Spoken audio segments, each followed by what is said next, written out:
தஞ்சையில் நடைபெற்று வரும் ராஜராஜ சோழனின் 1039வது சதய விழாவை ஒட்டி பெருவுடையாருக்கு தமிழ் முறைப்படி தேவாரம் திருமுறை பாடி 48 வகையான பேராபிஷேகம் செய்யப்பட்டது.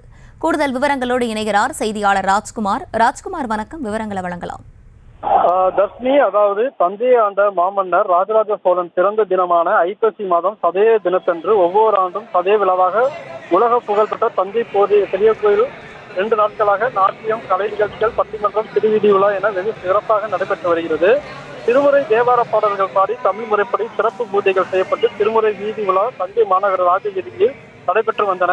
தஞ்சை பெரிய கோயில் பெருவுடையாருக்கு திருமுறை தேவார பாடல்கள் பாடி பால், மஞ்சள், சந்தனம், திருநீர், தேன், அரிசி மாவு பொடி, நெய், தயிர், பன்னீர், எலுமிச்சை சாறு, திரவிய பொடி என மூலிகை பொடிகள் உள்ளிட்ட 48 வகையான பேராபிஷேகம் சிறப்பாக நடைபெற்று வருகிறது.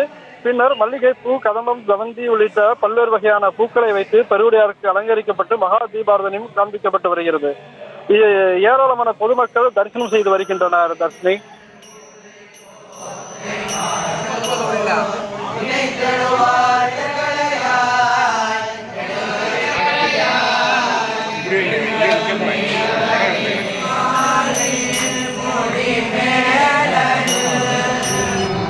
விவரங்களை வழங்கியமைக்கு நன்றி ராஜ்குமார். செய்திகளை உடனுக்குடனும் துல்லியமாகவும் தெரிந்து கொள்ள சப்ஸ்கிரைப் பண்ணுங்க.